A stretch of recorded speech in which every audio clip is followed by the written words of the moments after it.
오늘 말씀의 제목 한번 따라 하실까요? 비전을 주시는 하나님. 기적의 하나님 21번째 시간입니다. 여러분, 뭘 먹어도 맛있게 먹는 분들이 있습니다. 그렇죠? 무슨 음식을 먹어도 참 맛있다 하면서 감사하며 먹는 분들이 있어요. 그래서 참 복 있게 먹는다, 뭐 그런 말도 하잖아요. 그런데요, 또 어떤 분들은 뭘 먹어도 참 맛없게 먹는 분들도 가끔 있는 것 같아요. 그래서 아주 맛있게 먹었으면 좋겠는데 여러분, 먹는 것뿐만이 아니고요, 인생도 그렇습니다.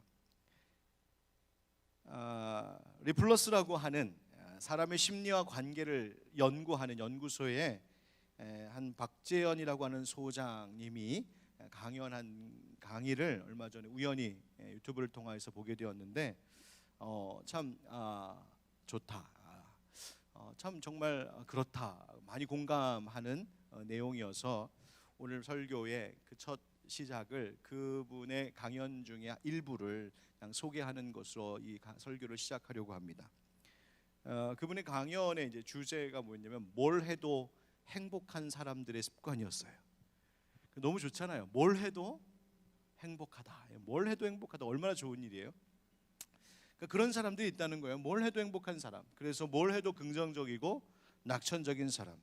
그런데 그런 사람들을 가만히 연구해 보니까 그런 사람들이 자주 하는 말이 있고 그런 사람들이 갖는 마음의 태도가 있다는 겁니다. 갖는 마음, 이게 뭘까 가만 봤더니 공통적인 것들이 있는데 그분의 강연에 이런 표현들을 써서 이제 강의를 하시더라고요. 첫 번째는 뭐냐면 자기 욕구를 잘 파악한다는 거예요. 내가 뭐를 원하고 뭐를 바라는가. 그런데 내가 아무리 바라는 것이 있어도 꼭 그것대로 다 되리란 법이 없고 그대로 다 할 수 있으리란 법은 없잖아요. 또 이렇게 하면 이렇게 될 것 같은데 그 방법이 내 뜻대로 되지 않는 일들이 있거든요. 그런데 그때에도 포기하지 않는다는 거예요. 포기하지 않는다는 거예요. 대신에 방법은 좀 바뀔 수 있지만 꼭 이렇게 하는 방법만 있는 것은 아니니 내가 정말 원하는 그것을 향하여서 다른 방법이 있을 거야, 다른 길이 있을 거야 라고 하는 태도를 갖는다는 거예요. 그래서 자기가 바라는 것을 결코 포기하지 않고 끝까지 그 목표를 향하여서 열심히 달려나가는 태도라는 거예요. 두 번째는요, 의미를 찾는 긍정적인 재평가를 한다는 거예요. 무슨 말이냐면 아무리 어려운 일이 있어도 이 일에도 의미가 있을 거야. 아무리 힘든 일을 만나도 여기에도 분명 좋은 점들이 있을 거야 라고 늘 생각한다는 거예요. 또 긍정적인 재초점이라고 하는 표현을 쓰시던데 보니까 그 무슨 얘기하는 거냐면 좋은 것을 주목하는 거예요. 그러니까 지금은 좀 힘든 일이 있어도 이것만 지나가면 좋은 일이 있을 거야.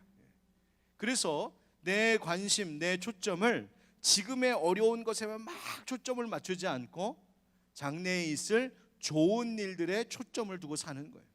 지금은 코로나 때문에 너무 힘들지만 이것만 지나가면 참 좋은 일들이 있을 거니 거기에 우리 관심을 갖고 거기에 소망을 두고 살자. 그것이 바로 긍정적인 재초점이라는 말입니다.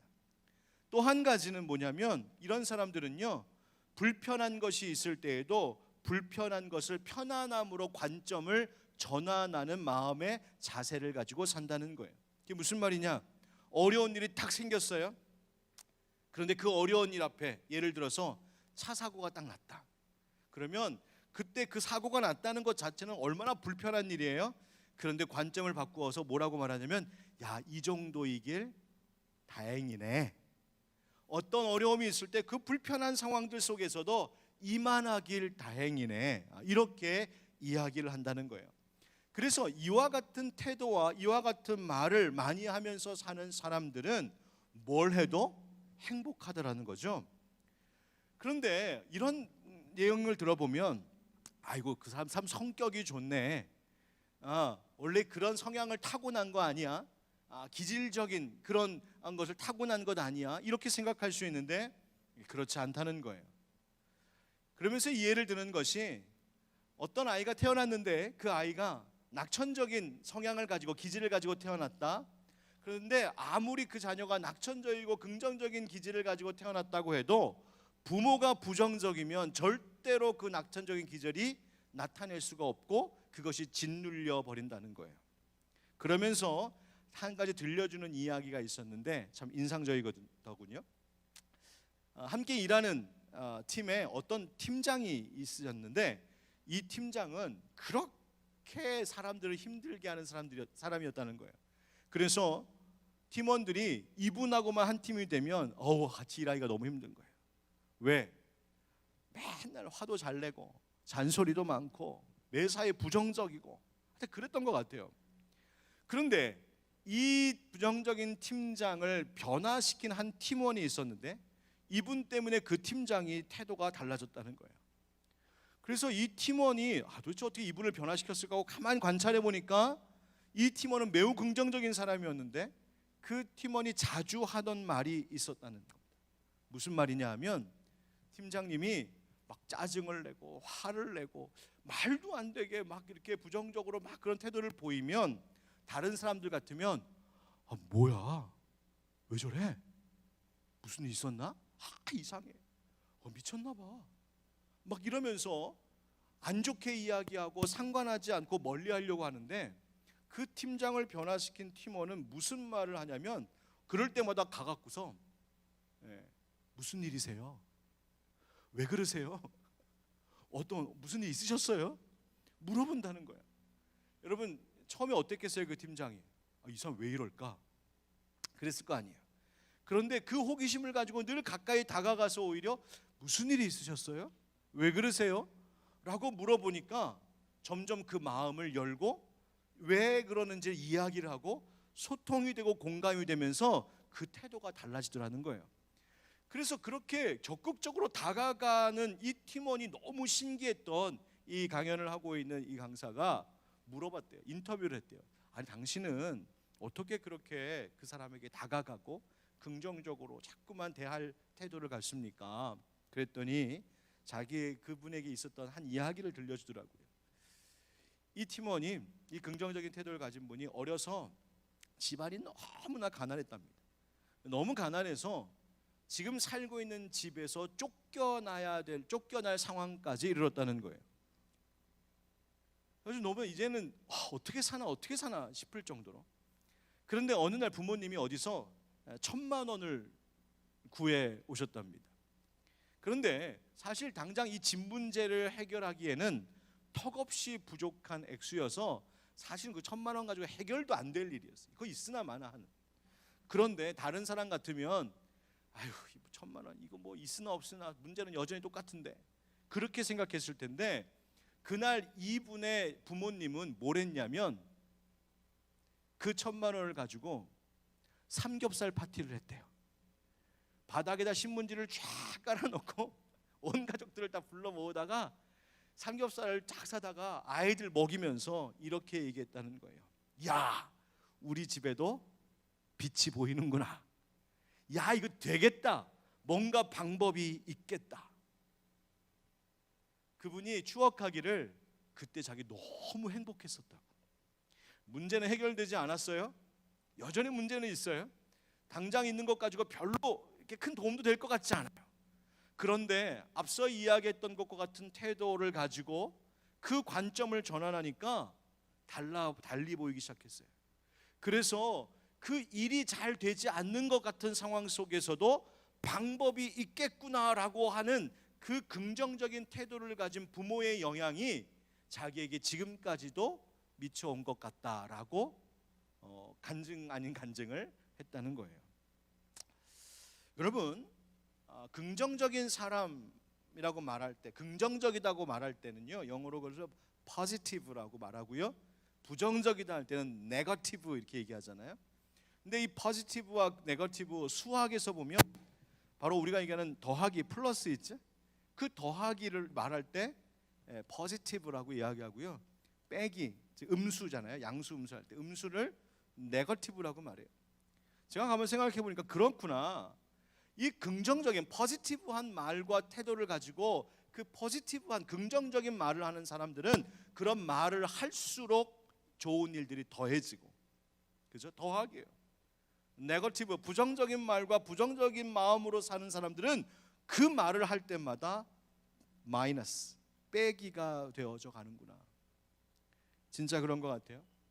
제가 그래서 이 강연을 들으면서요, 우리 믿는 사람들에게 하나님께서 참 좋은 선물을 주셨구나라고 하는 깨달음을 얻게 되었어요. 어떤 선물을 주셨을까? 그 첫째는요, 하나님께서 우리에게 관점을 바꿀 수 있는 가르침을 우리에게 주셨다는 거예요.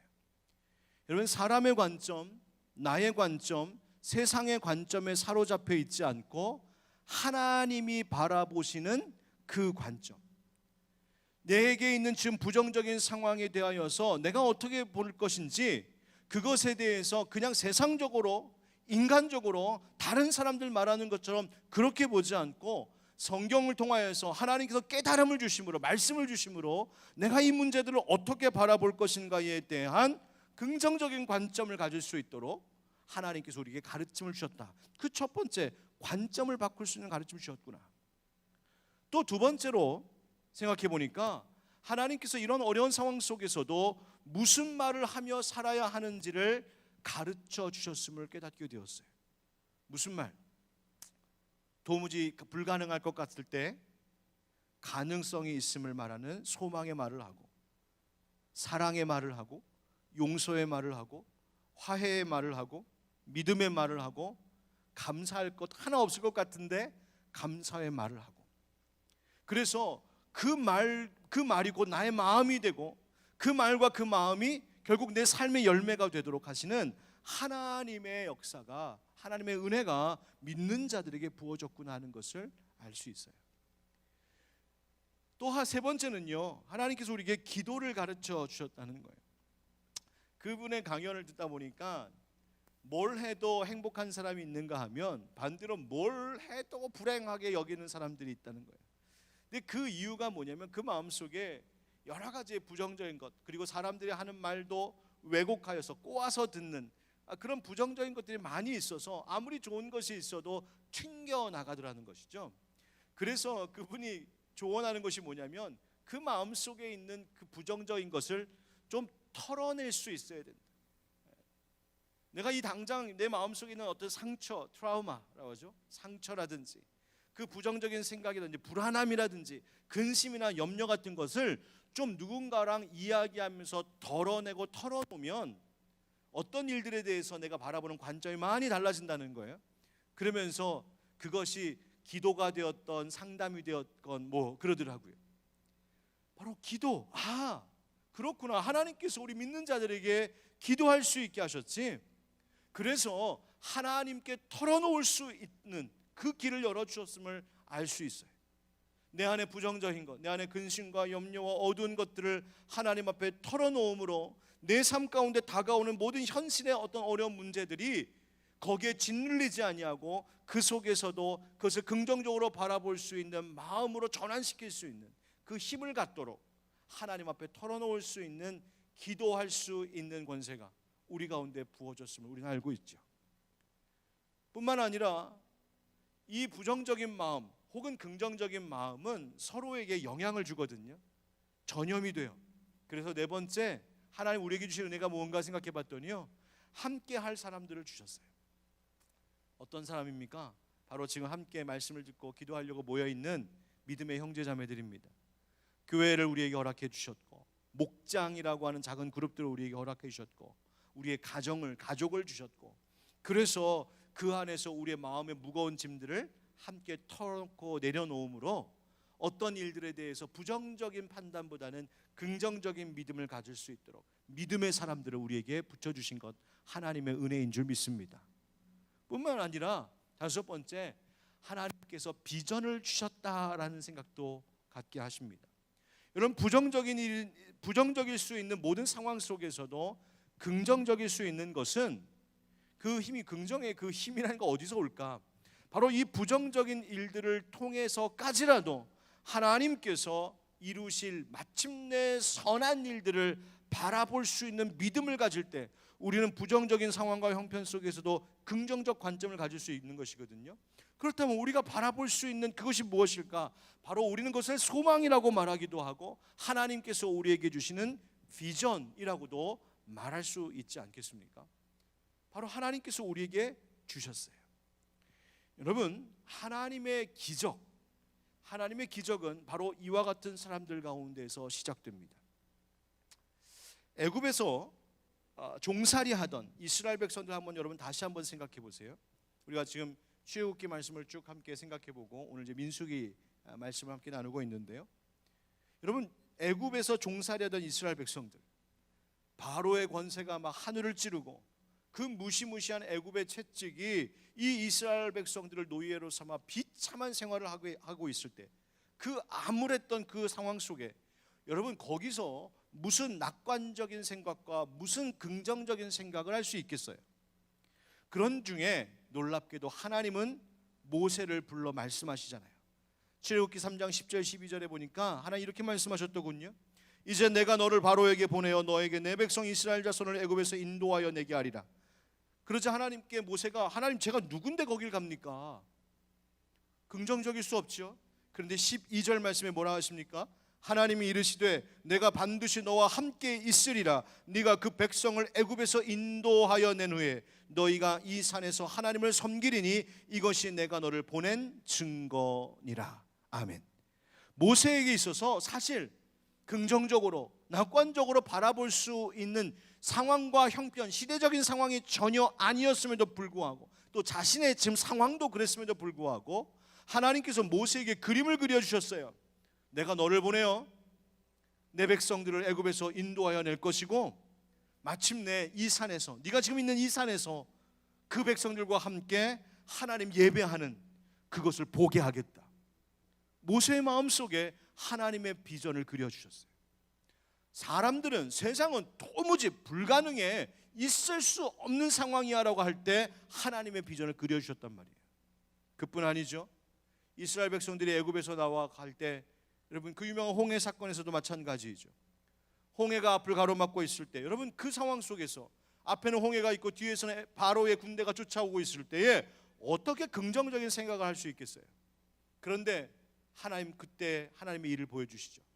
사람들은 사실 부정적인 태도를 가지고 있었어요. 뭐라고 했었냐면, 성경에 보면 우리를 내버려두라, 애굽 사람 섬기는 것이 광야에서 죽는 것보다 낫겠노라, 이렇게 말할 정도였어요.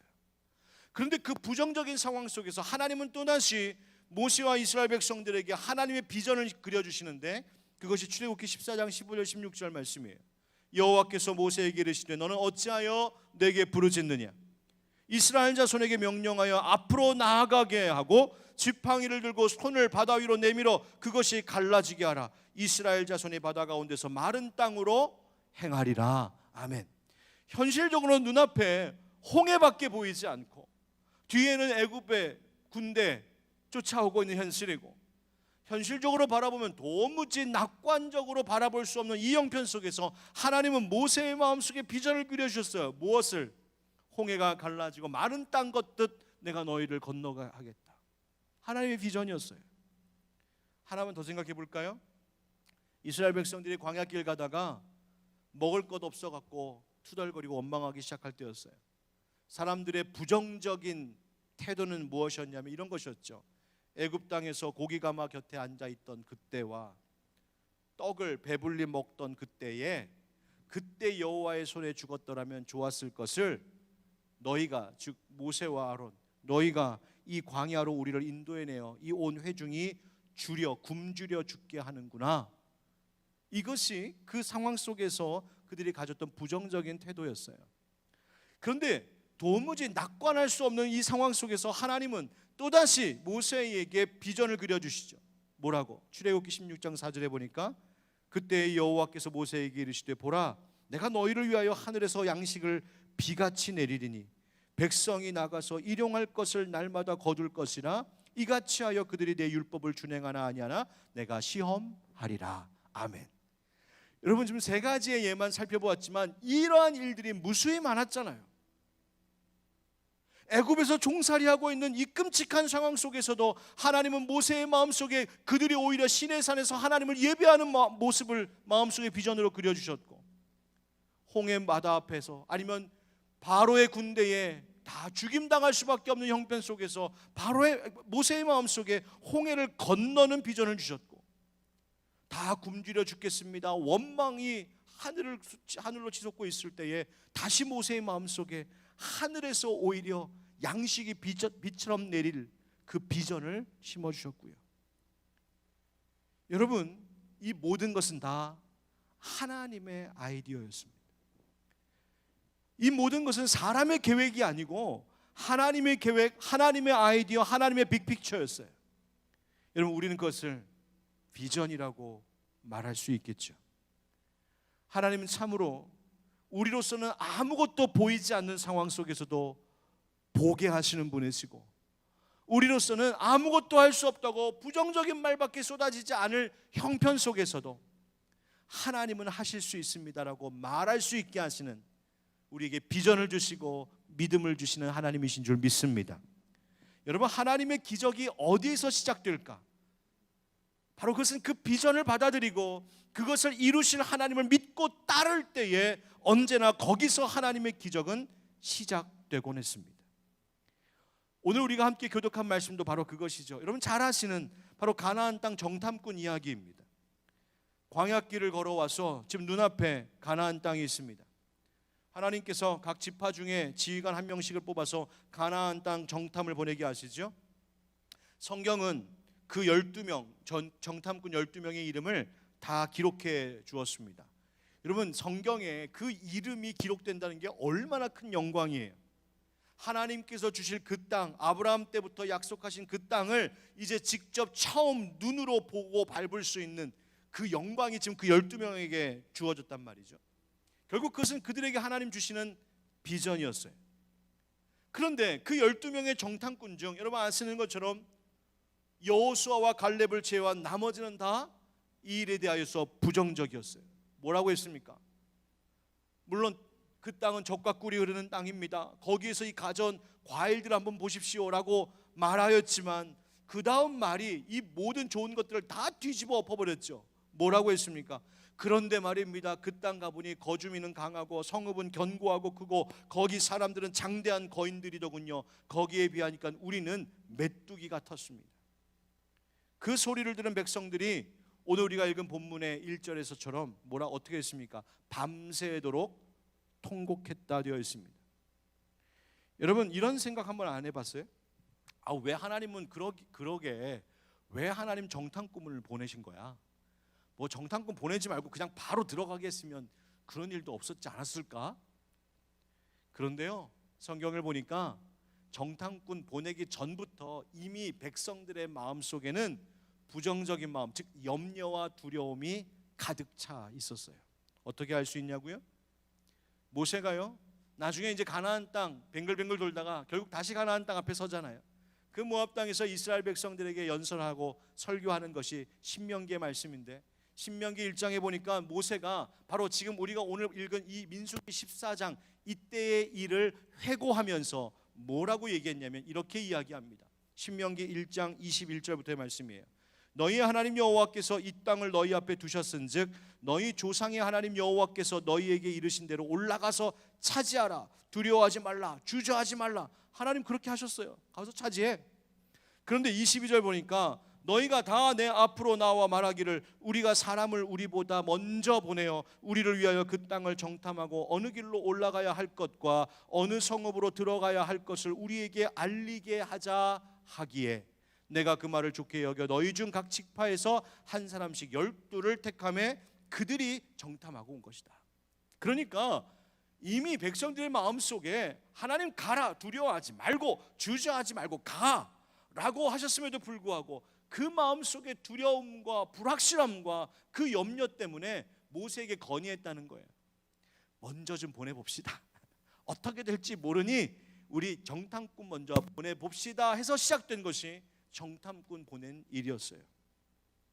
결국 이것이 부정적으로 보고하는 10명의 정탐꾼들 때문에 그들은 가나안 땅 들어가기를 온 백성이 거부하게 되고 결국 그것이 하나님 명령에 대한 거역이 되었고 원망이 되었죠. 그래서 신명기 1장 26절 27절에 보면 뭐라고 합니까? 모세가 이렇게 가슴 아파하며 얘기했었어요. 그러나 너희가 올라가기를 원하지 아니하고 너희 하나님 여호와의 명령을 거역하여 장막 중에서 원망하여 이르기를 여호와께서 우리를 미워하심으로 아모리 족속의 손에 넘겨 멸하시려고 우리를 애굽 땅에서 인도하여 내셨도다. 하나님께서 이스라엘 백성들에게 비전 주셨음에도 불구하고, 더군다나 그 12명의 정탐꾼들에게는 그 비전을 눈앞에 직접 보고 땅을 밟을 수 있도록 하셨음에도 불구하고, 그들의 마음 가운데 있었던 그 부정적인 마음과 태도, 그 염려와 근심, 불안함 때문에 하나님의 뜻을 거역하고 원망하게 되는 일이 벌어졌죠. 여러분, 이와 같은 마음 속에서는 결코 하나님의 기적이 시작될 수 없는 것입니다. 여러분, 하나님은 지금도 우리에게 하나님의 하실 선한 일들을 보여주십니다. 비전을 주십니다. 어떻게?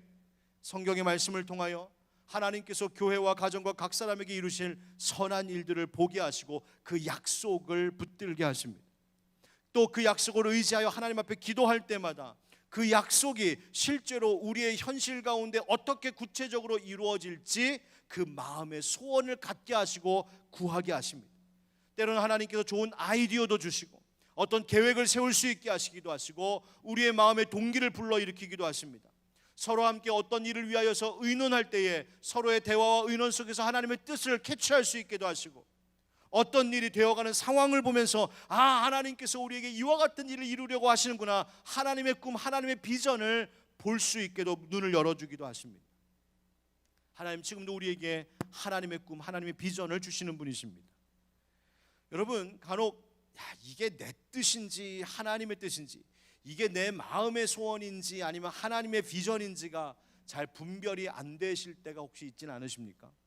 이게 내가 원하는 건지 아니면 정말 하나님 내게 주신 마음인지, 이 분별할 수 있는 것 기준이 뭘까? 말씀 준비하면서 한 7가지 정리해 보니까 간단하게 이런 것들이더군요. 여러분, 이러한 기준으로 한번 생각해 보시면 분별하실 수 있어요. 첫 번째, 하나님의 이름을 높이는 일인가? 이것이 정말 하나님을 영광되게 하는 일인가를 생각해 보시면 돼요. 두 번째, 내가 지금 하려고 하는 일이, 내 마음에 지금 계획하고 있는 이 일이 하나님의 성품에 합당한 일인가? 사랑의 하나님, 평화의 하나님, 그 하나님 앞에 정말 하나님의 성품, 하나님 이름에 어울릴 만한 일인가를 생각해 보시면 돼요. 세 번째, 내가 지금 바라고 원하는 이 소원이 하나님 말씀에 정말 근거하고 있는가? 하나님의 말씀과도 이것이 상충되지 아니하고 정말 하나님의 말씀에 합당한 것인가? 네 번째, 내가 이 일을 위하여 정말 하나님 앞에 진실하게 기도하고 있는가? 그리고 기도하면서 이 일을 준비하고 있는가? 다섯 번째, 이 일에 대하여 하나님이 주시는 평안과 확신이 내 안에 있는가? 성령님이 내 마음속에 평안을 주시는가? 이 일에 대하여. 여섯 번째, 하나님의 사람들과 한 마음을 갖는 일인가? 이게 나 혼자의 생각이 아니라 우리 함께 이 마음을 갖고 있는가? 여러분, 나의 하나님은 나와 함께 믿음 생활하는 그 형제 자매의 하나님이시기도 하시니, 하나님께서 그 뜻을 나에게 주셨다면 동일하신 하나님의 영이 내주하고 계신 우리 형제 자매들에게도 그 일에 대하여서 동의하는 마음을 주시겠죠. 그래서 함께 의논하는 가운데 그 한 마음으로 그것이 모아지는가 생각해 볼 수 있어요. 일곱 번째, 이 일이 정말 하나님의 나라와 주의 몸된 교회를 위한 일인가? 여러분, 이러한 것들을 생각해 보면 내가 지금 마음에 품고 계획하고 기도하고 있는 이 일이 정말 하나님이 나에게 주신 꿈, 하나님 나에게 주신 비전인지 아닌지를 분별할 수 있어요. 그리고 이러한 기준 가지고 분별하였을 때에 이것이 정말 하나님 나에게 주신 꿈과 비전이구나 라고 확신이 든다면 믿음으로 그 하나님께서 주신 비전에 합당한 태도를 가져야 합니다. 누구처럼? 오늘 말씀 가운데 나오는 두 사람, 여호수아와 갈렙과 같이 말이죠.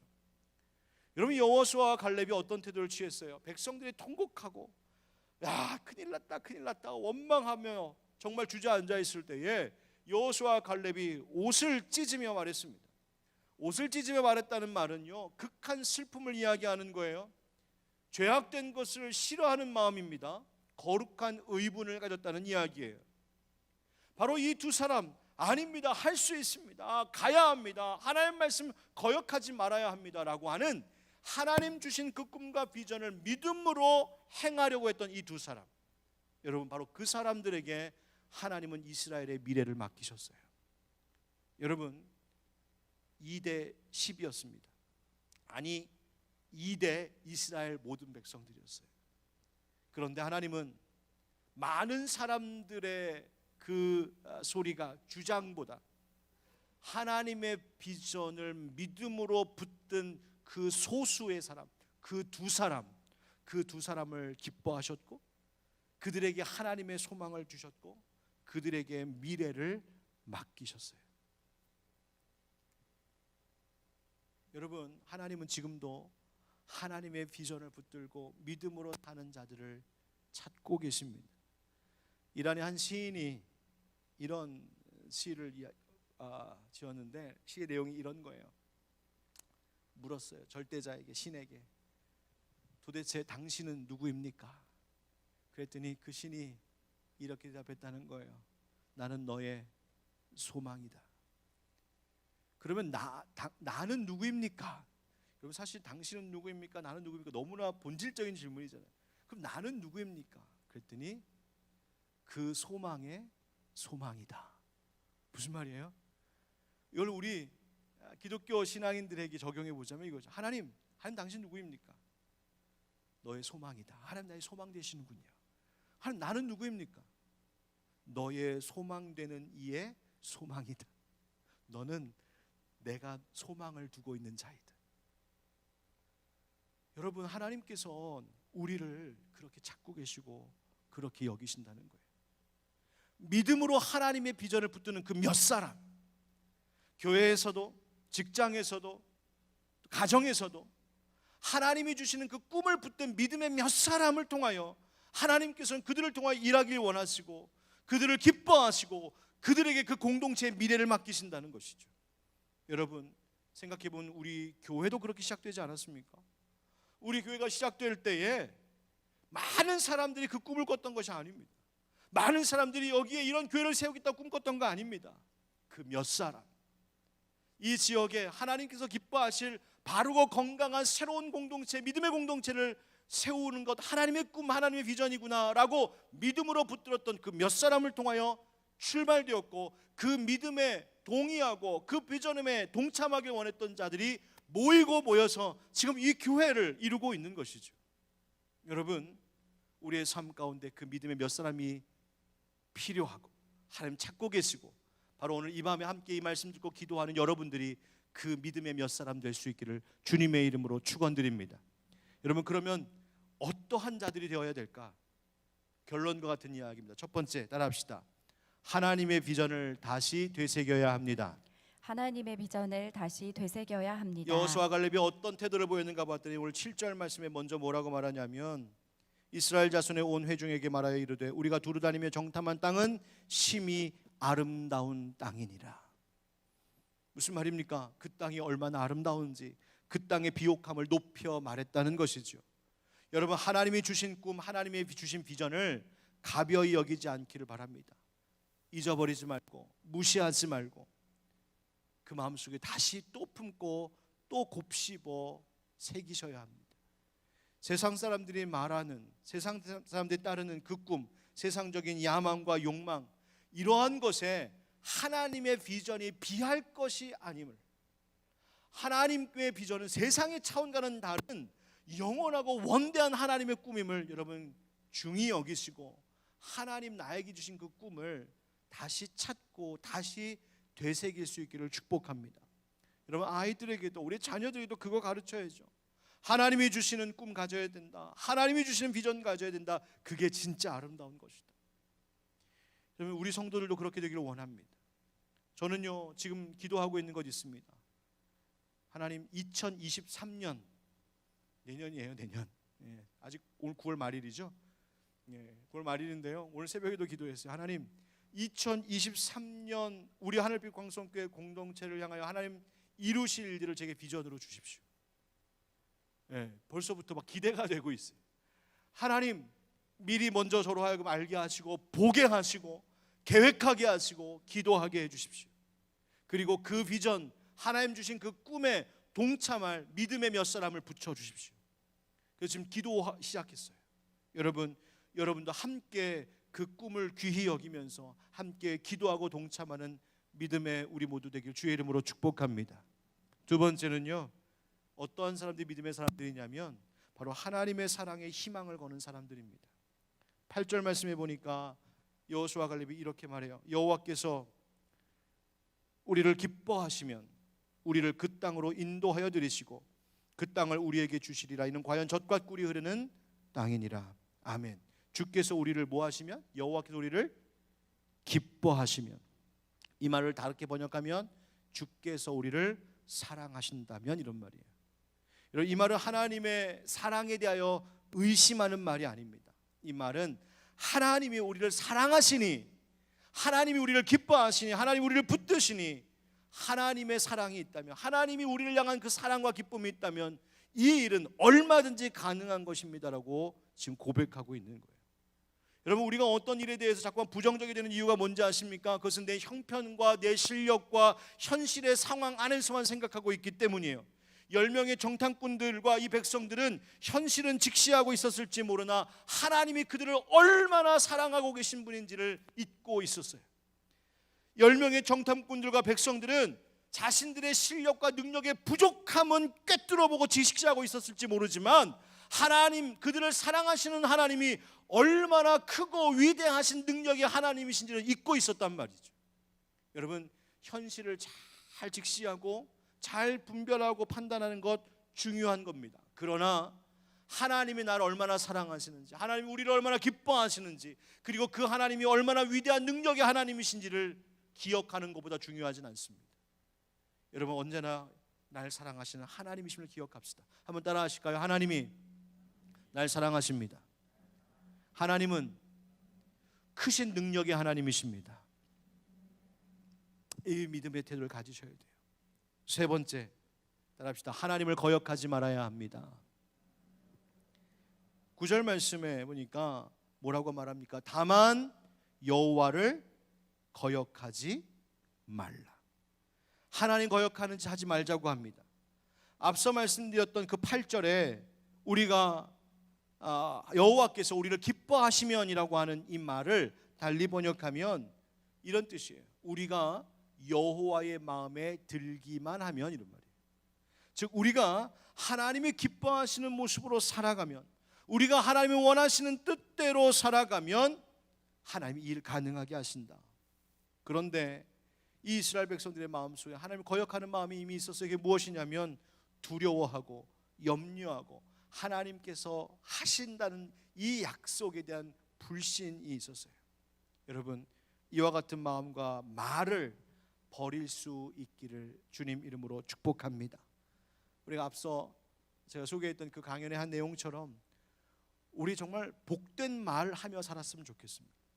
긍정적인 말 하며 살았으면 좋겠습니다. 부정적인 마음, 부정적인 말 버리고 긍정의 마음과 믿음의 마음 달라고 기도하십시다.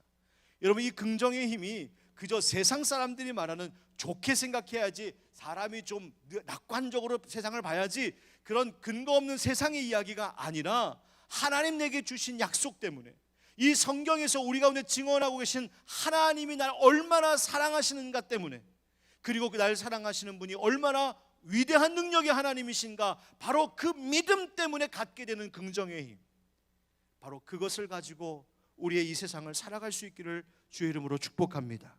성령님께 그 마음 달라고 우리 기도해야 됩니다. 마무리 결론하겠습니다. 여러분, 우리에게도 하나님께서 가나안 땅과 같은 하나님의 비전 주시는 하나님이신 줄 믿는 믿음과, 그래서 우리 각자에게 그 하나님 주시는 꿈을 발견할 수 있는 은혜 달라고 오늘 이 밤에 기도했으면 좋겠습니다. 하나님, 이스라엘 백성들에게, 여호수아 갈렙에게 그 비전을 보여주셨던 것처럼 우리 교회에도, 가정에도, 우리의 자녀들에게도 하나님의 비전을 발견하고 그것을 우리가 한 마음 되게 해주십시오. 오늘 함께 기도합시다.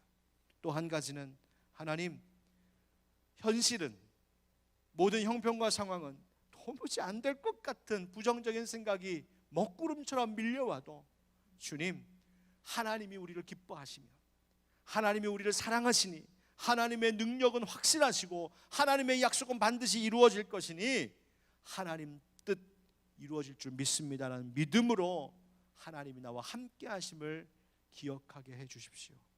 우리 함께 기도하시면 좋겠습니다.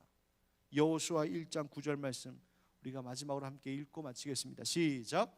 내가 네게 명령한 것이 아니냐? 강하고 담대하라. 두려워하지 말며 놀라지 말라. 네가 어디로 가든지 내 하나님 여호와가 너와 함께 하느니라 하시니라. 아멘. 우리의 모든 길에 함께 하실 비전의 하나님, 그 하나님을 믿음으로 하나님 이루실 일들을 누리는 복된 우리의 삶이 되길 주의 이름으로 축원드립니다.